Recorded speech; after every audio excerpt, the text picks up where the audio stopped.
ene ya joda e de awurade ase kakra o September no so kona wie ne ene ye 29th September e de awurade ase pa ye sre no pa se obekoso na ne bambo na ayekese na ode yakwa aba ode ye twa yasomdue mu ni ahye bosome fufuro mu ya bibiboni bia nto bia eno an yesre awurade so ode bedum ye se no no ompa ye dia enye ho mayen enyina adwade du se ya ye call C4C liver specialist ho eno omukudi enkomo na enne no Dr. George Siama Jr. abasa yen kasamfa peptic ulcer yade no eho peptic ulcer eno zo ho ha we se miamia eduane to miama boy mani dia boy dog we mu akwa be e bibia boko de oba dia daro ma peptic ulcer eno say de Stefia ye betia ohwefo na yada obibia so ase ye can peptic ulcer disease de ye kenyina ne se ye nipedua no ye wo organs ahodo bebre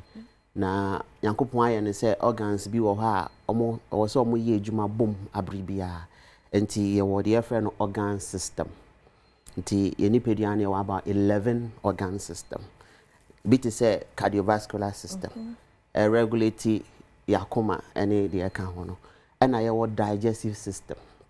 eno ne boaing e ma yetimi break it down enuane ayedi abribia enti peptic no ejina homa a special enzyme bia owo yefun ni mo ya friend pepsin ono na o break it down proteins my ti beans ayedi eye enuane bia ye protein bia no ono no ye homa na afi no ulcer so ejina homa ekuro enti ye ka peptic ulcer ni ye ka se ekura babeto ye digestive system ni mo titiro baby a pepsin no produce more no akwakoye yefun no enti ye wo the friend no peptic ulcer disease in two form one gastric ulcer the other friend no stomach ulcer no and ye wo duodenal ulcer and also so ye part of digestive system na a gene nutrient ni nuane ahoden after say yefun no breaking it down we nti ekuro beto sa organs akese mienu we mu a na doctors aka say peptic ulcer disease. I see. They don't cause it. Yes, causes no adorso, but the major ones near mienu. Bako the friend no excessive intake of non-steroid anti-inflammatory drugs.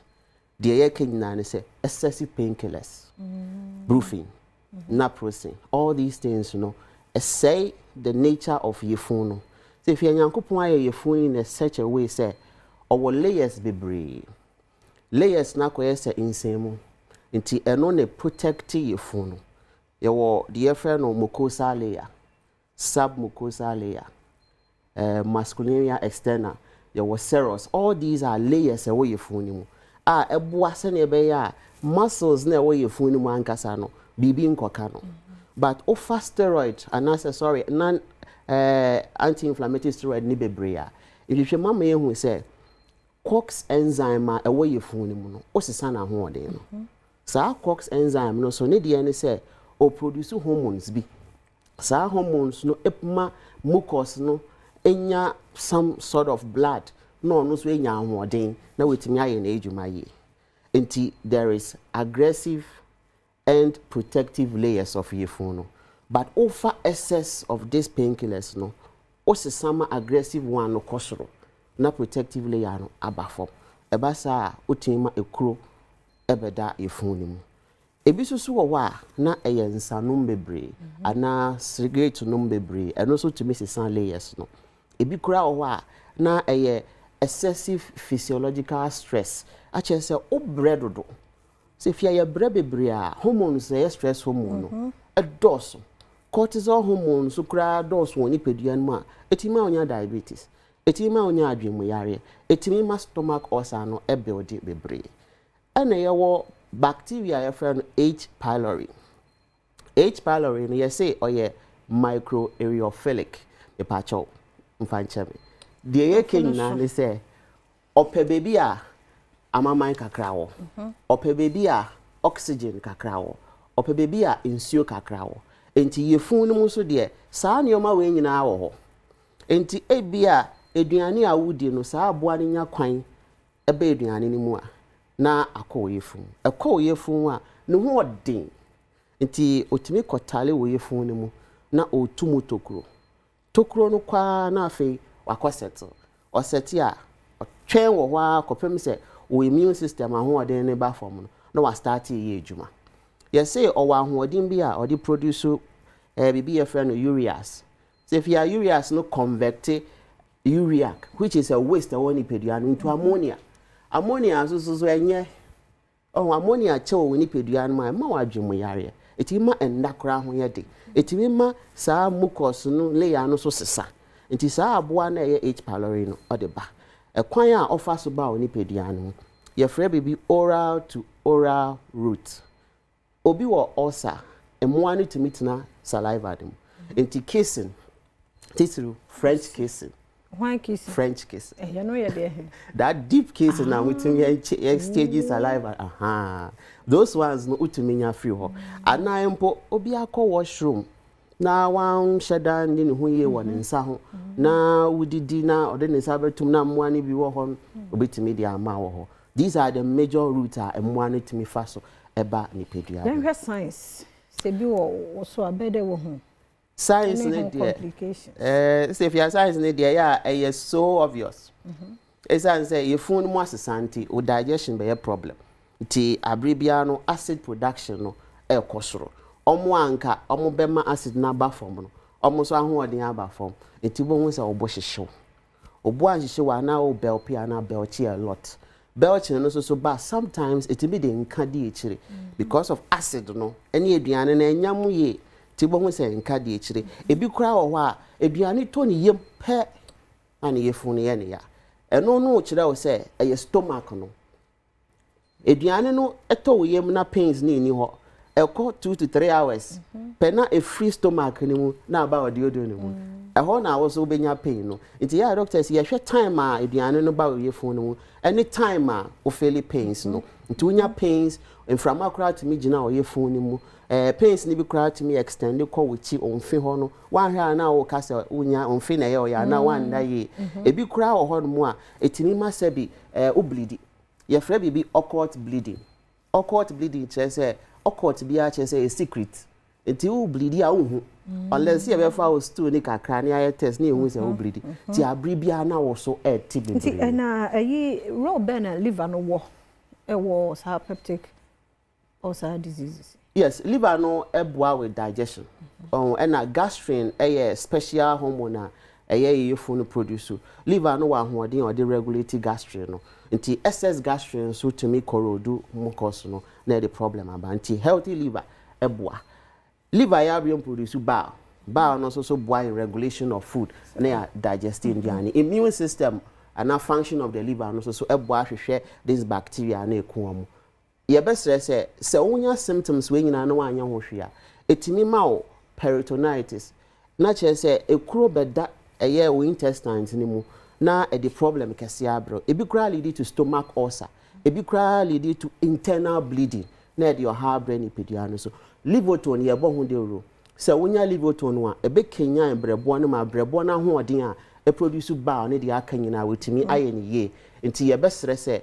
C4C liver specialist promo ne da so ye ejuma baby a wo bia no frɛ number me to join free delivery of livoton ye de bebro livoton de eyema obi bia from 12 years and above FDA approved ti message frɛ na ye ndi nkomo ne ye nkyerɛ wanuane e wo sɛ wodi die ni kwan sɛ wodi anyhow a obesi abɔ ne pedua no ho ban ekenya mbrɛbɔ ne ma na yesa number no 050 00 40 331 050 0040 and now says 050 0040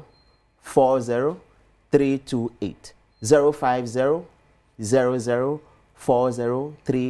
C4C liver specialist yes so brebo eye wonkwa ye giendro ne di ye treatment plans ne di ntina abribia ye say once treated forever treated anope yeda obi bia say yes yeda say Dr. George Siema Junior na yete no enkan no na mame enfa entwo so say cervical cancer ye silent killer na said the dog body in a human papilloma virus infection onzo body no ono an cause mema na so ye factor umu an call the ebeye ayasemu na nyame adom yanya vaccine e de bebo mmofra ma yiwa no ho ban from 9 to 14 years e ho de yesusu se ho de se de tie bi omo ye virgins ti virgins ne de omunya bo vaccine we bia for life omo nkwana nya de so mbenya cervical cancer no ti esrem about time no ye mama you are 9 to 14 years no 7th October drew honuma school mo ba bia e be hu sa ma you ne bia no e mo vaccine bi e ye effective e ye free enye ntwe obi amoja mfa nye hwe e ya de bomb fra no ho ban free cervical cancer e ho na Ministry of Health ne Ghana Health Service ne one agency ene de sankai boyi e banti 7th to 11th October ene jumedi ebe koso yes obi amfa no ho nyim muhu sapom de adwuma yefo no kura won bags no mo namwa wo baba yo bia 9 years equal to 14 na de na pie sebe ya ono so bambo kese we ono so betumi enya bie nyame hira ye nyina se ye ne saa se nanka vaccine we wo hono mo da kenye ne se ne cervical cancer akun ye nua ba kama bi empese besi nti saa edro we ya eye meda ma because hardware ena unhunu ubehu na je say asaya wie so ti ye mo ye ho ban mfine se wote se me a wawo a use machine no a ko hospital na ko ye pap smear ni bi check ya wodie na no ibi wo ho mbeboa wo bibi edi ho so a so timi bo vaccine ni bi and no vaccine dey nye protective for life 5 years later obesa akọ no asako top it up but we mu de ne de for life ye de bo mo 9 to 14 ti ya fa ho him ha na be makwan na de esi omre no wada agenti ye da se ahosepa ye crowd mambo atma e de toso